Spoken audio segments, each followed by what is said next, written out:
A new week is here, and this time it's week 2. You're listening to the stockinvest.us podcast, Trading Tips with Jim, and in this week's episode I will tell you that for the week ahead of us, a lot of quarter results are waiting and inflation numbers. But let's start with last week. Last week was not such a good week as the previous 9 weeks, because last week Nasdaq actually fell 3.24%. ending the week at 14,524. What I would call a natural reaction after being up 9 weeks prior to last week. Dow Jones had a little bit better week for Dow Jones, only down 0.59%. Ending the week at 37,466 points. And when we look at the buy and the sell signals, we love to do that in this podcast because it gives an idea about the situation. They remain very high. For instance, is Nasdaq at 42% buy signal. Does that mean that we have more correction ahead of us? I will let you know what I think in just a few minutes. And we will do like this. I will tell you what I think will happen in the week ahead of us. Just give you a slight information about the main events. Tell you what I think will happen. Will Nasdaq go up or down, in my opinion? And of course, by the end of the podcast, we will get to the $1,000 challenge, where I'm trying to grow $1,000 as fast as I can. And I started September, I believe it was September, with the $1,000 challenge after having portfolios for the years before, running the same trading portfolios. I switched and restarted everything to a $1,000 challenge that everyone, at least most of you, should be able to follow if you want. What I do recommend is, of course, make your own decisions. Doesn't mean, despite being having quite good returns so far, it doesn't mean that I always will be correct and you stand to lose money. So that's, and everything about it is on your personal risk, as the disclaimer says in the end of the podcast. We were starting the $1,000 challenge slowly going in and out of some secure trades because I was very worried about how the market would move. I thought it would be a hard market, and it wasn't. Maybe you remember we did a pickup in electric Hawaiian. I have a certain strategy for this $1,000 challenge, going into heavy risk stocks that have been bombed, pick them up and go in. And Hawaiian Electric, after the fire at Hawaii, was bombed, so we got into Hawaiian Electric. And we've been in and out of a few, but just a few weeks before Christmas, I said that we are growing too slow. I will have to do a bit more aggressive. That was always the plan, as I saw the chance of markets getting better. And usually the markets end the year good, statistically proven overall, the history of stock trading. So just before Christmas, I went into Repare Therapeutics, and it was a nice upturn. As I said in last week's podcast, I would probably sell Repare Therapeutics, which I did. It was sold at $7.25, leaving 35.5% profit. At the end of the podcast, I will tell you which stock I will go into, because that's the thing. I will not buy a new stock before I tell you up advance what I will buy. The aim is to grow that $1,000 into several $1,000s. So far we are up 50%. Will we be able to do as I hope? We will just have to see. And as I said, shortly you will know what stock I will invest into this week. But let's get back to the things. What are happening in the week ahead of us? Well, today is nothing really big. Tomorrow we will have the first set of quarter results coming in, and it will be VD40 and Tilray. And as I said over and over again, if you sit in any stock that has quarter results, expect movements the days before, during the quarter results presentations, the minutes before and the minutes after, even hours after, and even the days after. There is usually huge swings in most stocks. At Stock Invest, we made a tool where you can go and see how the stock usually perform before, during, and after quarter results released. Some stocks can be traded because they have this very, very special pattern that tend to repeat, and you can take a bet on that. I know a lot of you are doing gearing, and you are doing option trading, etc. And if a stock moves like 2% and you are in option, you will have huge swings, of course, and ability to make or lose a lot of money. Quarter results, indeed, one of the things, because when quarter result is released, it changes, the price changes. Guarantee you that is very, very seldom that the stock price just continues like the days before. Very often you can see changes up ahead because there is always insiders knowing something, and you can see positions starting to change before quarter results are being released. And of course, when the quarter results are released, either before market open or after market open, you will then have to position yourself towards the bet. So you will have to be in before, and then you just have to wait for trading to open to see if you was right or wrong. More about quarter results you will find at our page, stockinvest.us. There you will find tons of nice quarter related information. You will find the fundamentals, so you can see how they did previous year. You can see expectations and quite many other things. Just a tip, you can trade on it, but for sure do not make quarter results come as a surprise if you're sitting in one of the stocks. And Tuesday was really 40 and Tilray. Well, I remember at the site we also give a warning. I'm not sure if it's 6 or 10 days before quarter results, but if you go to your ticker, we will warn you if quarter results is coming up for the stock. Wednesday is the first day that we start to get some numbers, economic numbers, which are interesting. It will be the wholesales number. They are expecting to go slightly down by 0.2%. These are the first indications of how economy is moving. And I know it's very, very easy to be fumbled over all the different news. Some are saying that the economy is really bad, some are saying that it's really good. Work numbers are released showing that it's a nice low rate of unemployment. Workforce is steady. And some say interest rates will drop already in March. Some say that they may not. And I try my very best to give you an idea what I think based on different things. And this week we get some of the inflation numbers, and wholesale numbers are one of the numbers that will give you an idea of how the economy works. Now, if you just look at work numbers, because the week ended with work numbers, they are so important for what Fed will do, if they will increase, hold the interest rate steady or lower the interest rates. So work numbers are something everyone is following, coming out every Thursday, and then you have bigger numbers once a month. By the way, there will be bigger numbers. There was bigger numbers last month for December. All numbers, whatever number you hear, is very, very seldom the accurate numbers. Numbers can be interpreted in many, many ways. And for those looking behind work numbers, they know that the people outside the workforce in the United States never been bigger. And of course, if you are not registered as unemployed, you are not in the workforce at all, you are going on benefits or whatever it is, there will be less people fighting for the job that's open. That is why they look at job openings as an interesting number.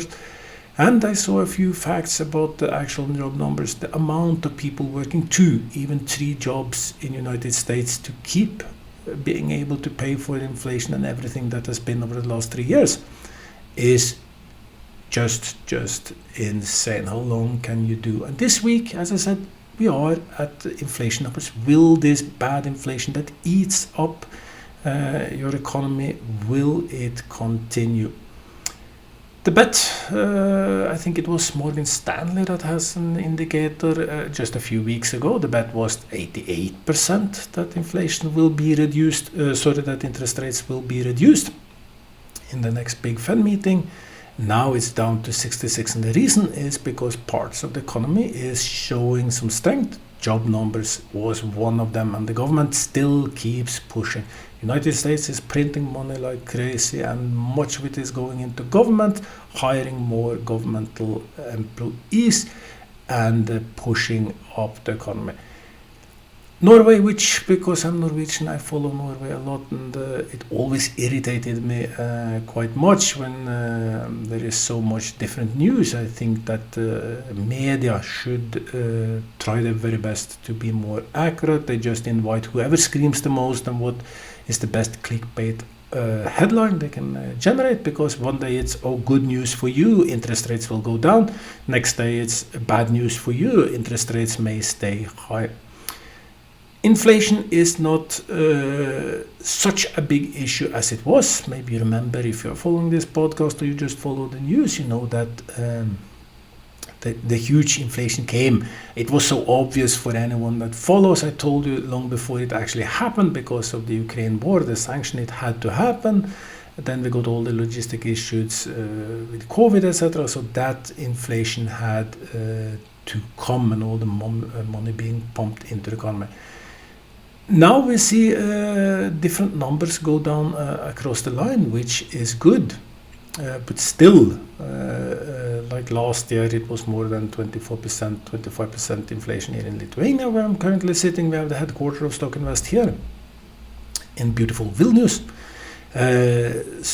You will not get this money back. We are not getting into any sort of deflation yet, so that part is lost. Did your salary increase as much as the inflation? No, it did not. It doesn't anyway.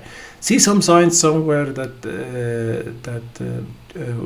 pay per hour is increasing, but you have to understand this goes out of the profit of the company, and the only way the company can gain back is either being able to buy cheaper goods, mainly made in Asia, as we know, or they'll have to put the extra price on you, the end consumer.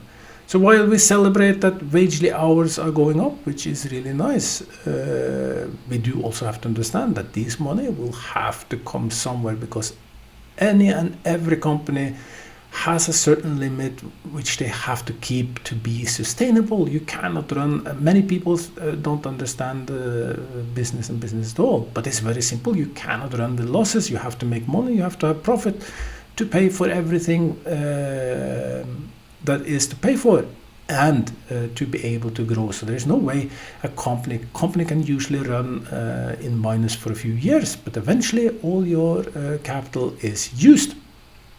Your built up capital is used, and you go bankrupt.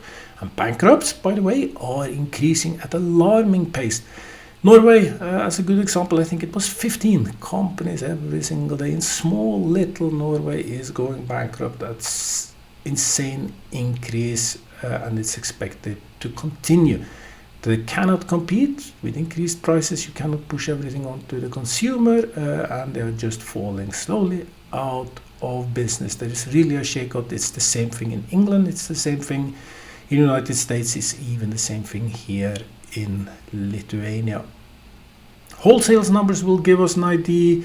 Then we come to Thursday, we will have the job numbers, and then we will have consumer price index numbers. So how much did inflation or price on different goods increase for you as a private user? And we keep a few items outside this, like energy is outside this equation, and it's expected to increase by 0.2% month over month, and come in year over year by 3.2%, which is 1.2% above Fed's 2% target. Now, dwell a little bit more about that, because it's going to be such an important number over the year. So what we do know that inflation hurt the private wallet. When it hurts the private wallets, you have to save somewhere. Of course, if prices go up 3%, your salary doesn't go up 3%. So you have to cut somewhere, because it's just how it works. The simple logics. Where will you cut? We know that that thing is bad for economy, because maybe you cut out cinema ticket per month, so cinemas will start to suffer, or maybe you just cut out restaurants, so restaurants will start to suffer. Usually you cut out the thing that you can avoid. And funny fact here, right now there is a lot of subscription being cancelled for the major item providers, especially the newer one, as we know. So I would keep an eye on companies like Netflix, Adobe, and all of these who live by subscriptions, because as economy is tightening, and is tightening especially on the private consumer, and you should then look at companies who are very, very correlated with private consumption, because you have private and you have the business consumption, which is another story. How are these companies? Because it might be, just in my guess, that many of these for 2024 will not be the year of record quarter results. Just in my opinion, you have to cut somewhere, and even I, who make somewhat decent money, have a somewhat decent life. Even I'm looking where I can cut unnecessary cost. You are more focused. So if I'm focused, I know that you are focused. I know that many are focused. Subscriptions are one of the things that people easiest leave away. And running a business like stockinvest.us, which have a subscription side, we can see these sorts of effect. Now, stock market's been good, so we clearly see that subscriptions are on the way up, but we also release tons of nice products, and that makes the subscriber happy, keep their subscription, and you one are subscribing. In general, it's a complex situation, but it's one of the ways where you can figure out what will happen. Maybe you will put a short, maybe you will put a buy if you think things are moving as I say. And by the way, remember this, thank you for everyone that's subscribing to our service. Very, very happy about that, and a lot of new products are coming up. And the one thing that we try to aim, what I always try to aim to do in this podcast, is of course reduce your losses, increase your gains. If we can do that by all the things that we offer for free or under subscriptions, you are making money or saving money. So the subscription will be well worth it. So Thursday we will have the consumer price index numbers. It will be very, very interesting. It's the end of the week that really can change the market. On Friday we'll continue with some bigger earnings, because then we will have Delta Airlines, we will have JPMorgan, we will have Citigroup, BlackRock, Bank of America, Wells Fargo, etc. So Friday will be lots and lots, in addition to price producer index numbers. How much has the prices increased for the producers? So you'll have good numbers coming out on Thursday and Friday, and these will tell you a lot about what will happen. Now, that's the background for the week ahead of us. On top of this, we have the situation, as I said, where things are very tense in the Middle East. Currently, that is working the oil price a little bit. Saudi is increasing their oil production a little bit, but they believe oil price will remain high because of the tension in the Middle East. Oil price currently unchanged since last week, currently sitting at $73 and expected to do so. It was one of the items doing somewhat good during the week. I have some oil stocks and they didn't change much. Actually, some of them went up during the week. Gold fell by $49 last week to $2,035. But that was mainly because the dollar was strengthening. So me sitting here in Europe invested in gold, the price is more or less the same. The one thing that really changed last week was the 10-year treasury yield, which went up to 404, meaning people think inflation is not going away anywhere soon. And anyone and all of you that have been listening to the same podcast for years and years, or even enough of them, know that I say the same thing. I don't think inflation will pass away as fast as we think.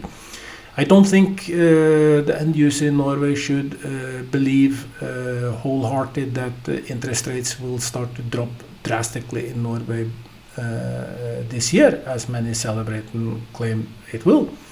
Be prepared, it will remain long. In my opinion, there are so many reasons for it, and one of these is the insane money printing that has been happening over the last few years. I think behind everything, it might start to turn out to be a wish from Fed, from those managing the money supplies, to keep interest rates, the inflation above 2%. Actually, I think that they will sooner or later say that 3 will be the new norm, because inflation eats up debt. Is one of the ways to make your debt disappear. Many people who was living in Norway in the 80s, when inflation went on a rampage, they had bought a house, which was quite expensive back then. Let's say like $18,000 the house would cost back in 80s. Then inflation went on a rampage, the interest rates went up to 17%. Many people almost lost their houses, and many did. But just a few years later, after years of high inflation, the interest rate came down, and the houses, which one time costed 170,000, you had 170,000 mortgage if it was fully loaned. And the new house prices and the salaries and everything just was tripled up.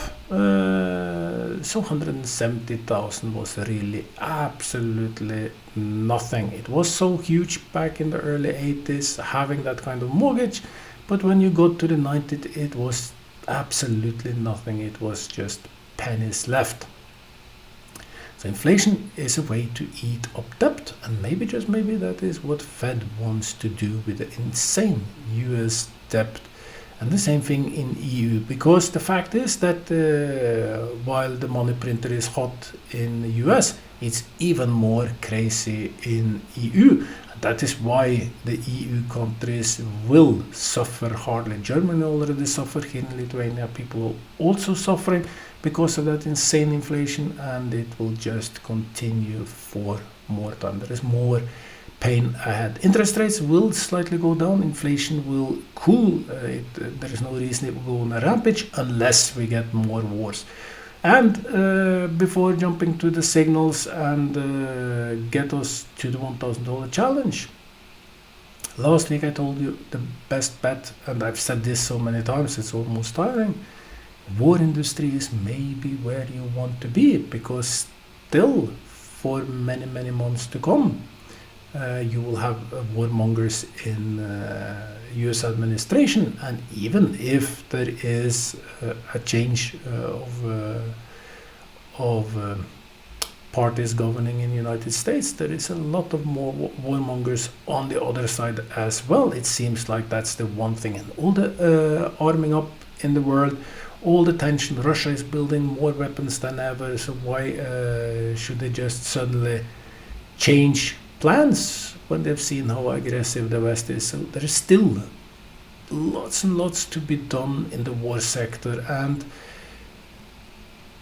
it may not be ethical, and it may not sound fair, it may not even sound well, but you are here, you are listening to this podcast because you want to make money, you want to make a difference for yourself, maybe for your family and everything, and it's the cynical part of the money industry,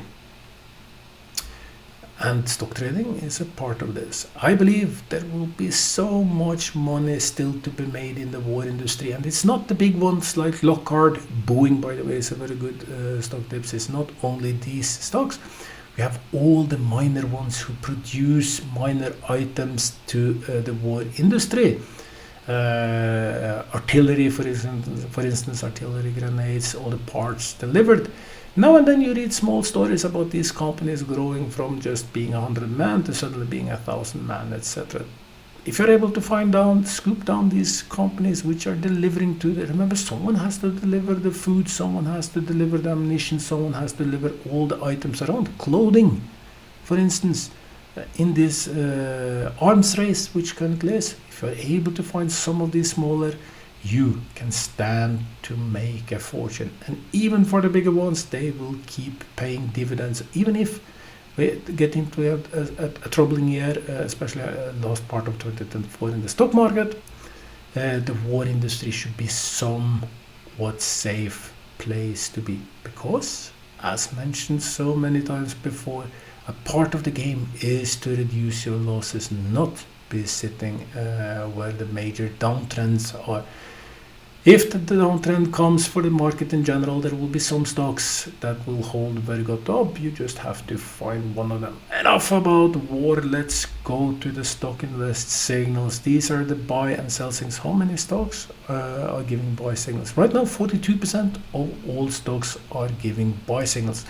This is a very huge number, and usually it means that we should be close to more downturn. But if you look at the Nasdaq chart, you can see that we had a downturn last week. We're getting close to low RSI levels. We're hitting lots of support. Trend is upwards. There's a fair chance that these numbers, because when they're high, they can just continue higher. When they're low, they can just continue lower. But we do know that we are in the upper part of something. Going to Nasdaq is 42%, and Dow Jones is actually, New York Stock Exchange is 52%. When it's been up to 55, 57, we had a correction down. London 43, Tokyo 42, and China, China 17. So we see that the buy signals are very high, but I looked at the chart. I think there is room for more upturn. I think the end of the week will be very special. But we are getting to places where things can start to change. And I think that it will be some of these major tickets. How are inflation moving? How is Middle East moving? All this tension, I think these will shape somewhat the market, because right now, given the nice trends, we stand to be in a situation where the end of January will be very good. February, I will not say so much about. 26 minutes in to the podcast.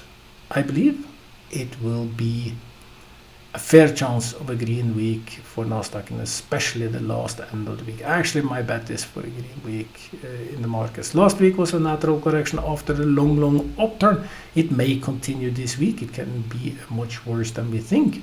Nobody really knows. The futures are red before opening, but I think there might. We will just have to see. We'll just have to see. But my bet is that it might be a green week. I think the support will hold up. I think the trend will hold up.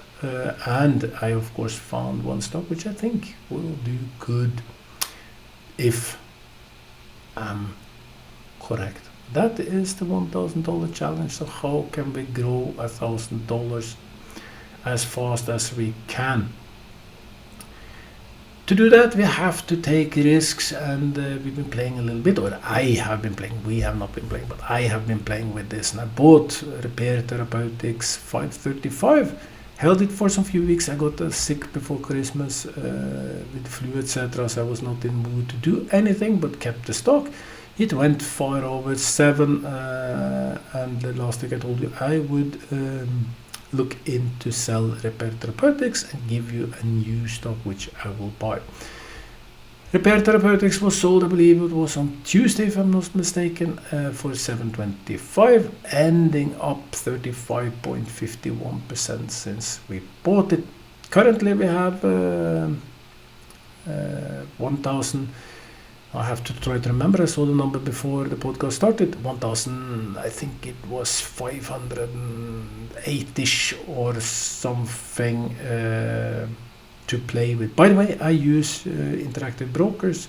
Fees are extremely low. It's also a part of trading. Do not sit and pay very high fees, because it will be very hard to follow if you pay extremely fees. Find a decent, solid broker when you do stock trading, because over time you do a lot of trades, and commission adds up in the end, and there is plenty of good suppliers with low or no commission at all. This week it is a very cold day here in Vilnius. It's minus 21 degrees outside today. It's a cold wave going over Europe. So on this very cold day, I found one candidate which I will trade. I've been trading up and down several times before, so it's nothing new. I even have it in my private portfolio, but this week I will try NIO. I think NIO somewhere around 8, it might go down to 790-ish on opening or something. I think that might be a very good buy, and I think if I'm correct, that the end of the week might be volatile. I think NIO might just do very good. I think I stand a chance to make 10, 15, 20% on NIO. At the same time, and this is a little bit important, there is a lot of support below, because I do not know for sure. This is not like a classical week where I can say 100% that the week will go up. It can really go both ways. It can be bad, because we had a bad week last week. There are some skepticism, buy signals is a little bit too high, etc. At the same time, we have good trends. We have Nasdaq getting low on the RSI, hitting resistance levels, support levels. So we have that fair chance of an upturn. When it's a week like this, I do not want to go into the most risky stock, because we could go into some pot smoking stock. We could go into some crazy small biotech stock where we can gain insane lot of money or lose some. If you check the winners every day, you will see some of these stocks do 200%. We can do some trades like that, but we stand to lose so much. I want to be in a stock with a potential good upside, good support below, and I found out NIO qualifies for this. 30 minutes. I'm out of words. I think we spoke enough about most things. It's a new week. You got things to do. I got things to do. As always, I hope that when you come to the end of the week, that your portfolio will be much more green than it was in the beginning of the week, and more so. I really hope that you will have a good week overall. Till next week, just have a good week. Bye. Welcome to StockInvest.US Stock Analysis.